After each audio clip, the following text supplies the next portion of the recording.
है मसीह का प्यारा वचन, ये है वचन प्यारा। परमेश्वर के धन्य नाम की महिमा हो। प्रभात मानन के सत्र 2347 में आप सभी का बड़े प्रेम के साथ स्वागत करता हूं। आइए आज के मनन के लिए हम पढ़ते हैं पत्रस की पहली पत्री, पहला अध्याय, 22वीं पद। अतः जबकि तुमने भाईचारे की निष्कपट प्रीति के निमित्त सत्य के मानने से अपने मनों को पवित्र किया है, तो तन मन लगाकर एक दूसरे से अधिक प्रेम रखो। हमारे कल के मनन में हम ये देखे थे कि यीशु मसीह पर हमारा वास्तविक विश्वास तथा वचन का पालन हमें अन्य विश्वासियों की जरूरतों के प्रति या दूसरों के आवश्यकताओं के प्रति संवेदनशील बना देते हैं। निम्न संवेदना का एक महत्वपूर्ण फायदा की चर्चा पत्रस इस पद में करते हुए आप देख सकते हैं। हम पद में इस प्रकार पढ़ते हैं, अतः जबकि तुमने भाईचारे की निष्कपट प्रीति के निमित्त सत्य के मानने से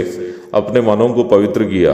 यह लेखक कह रहा है कि भाईचारे की प्रीति के कारण रोम के विश्वासी अपने मनों को पवित्र किया है। कैसे?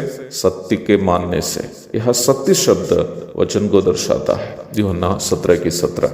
भाईचारे की प्रीति हमें वचन का पालन करने के लिए प्रेरित करती है और वचन का पालन हमारे जीवन को पवित्र करता है। क्या यह संभव है? जी हाँ, वचन तो यही सिखाता है। हमारे कल के मनन में हम ये देखे थे कि हमारा वास्तविक विश्वास हमें अन्य विश्वासियों के प्रति संवेदनशील बनाता है। निम्न संवेदना के दो पहलू हैं। पहला है पाप में जीवन बिताने वाले या वचन की शिक्षा से बाहर जीवन व्यापन करने वाले विश्वासियों के जीवन एक सही विश्वासी को दुखी कर देते हैं। हम यदि वास्तव में उद्धार प्राप्त विश्वासी हो तो पाप में जीवन बिताने वाले या वचन की शिक्षा को नहीं मानने वाले विश्वासियों को देखकर निष्क्रिय होकर हम रह नहीं पाएंगे। एक सही विश्वासी अपने अंदर दूसरे विश्वासी के प्रति जो भाईचारे की प्रीति है उसकी वजह से पाप में या गड़बड़ी में जीवन बिताने वाले को देखकर उसको अवश्य चिताएंगे ताकि वह व्यक्ति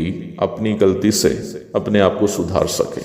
परंतु वर्तमान समय में हम देखने वाली एक बड़ी समस्या है कि हम सहविश्वासियों की कमी घटियों को उनके मुंह पर नहीं बताते हैं, उल्टा उनकी अनुपस्थिति में दूसरों को बताते हैं ताकि उस विश्वासी की बदनामी हो जाए और वो अपने विश्वास के जीवन में या प्रभु की सेवा में कमजोर हो जाए। ऐसे वही लोग करते हैं जिनके अंदर विश्वास का सही अनुभव नहीं है। उद्धार का सही अनुभव औरों की गलती को उन्हीं से कहने के लिए प्रेरित करते हैं ताकि वो व्यक्ति सुधर जाए। पर गलतियों को कहते वक्त ये ध्यान दे कि हम जो कह रहे हैं वो बात वचन के उपदेश के अनुसार हो, अन्यथा अगले को उससे कोई लाभ नहीं मिलेगा।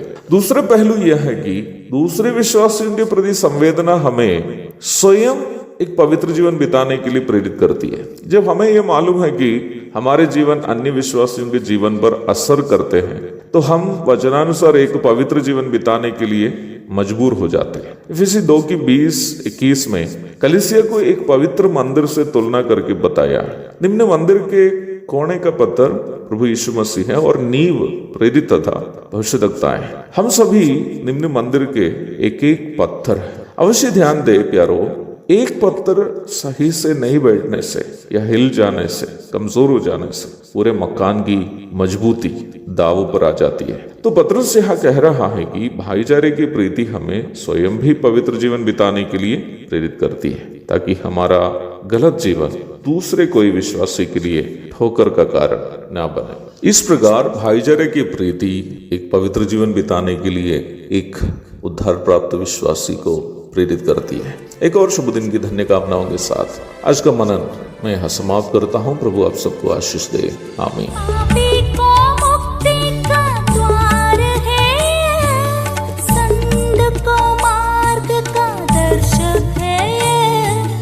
विश्वास जो करते हैं उसके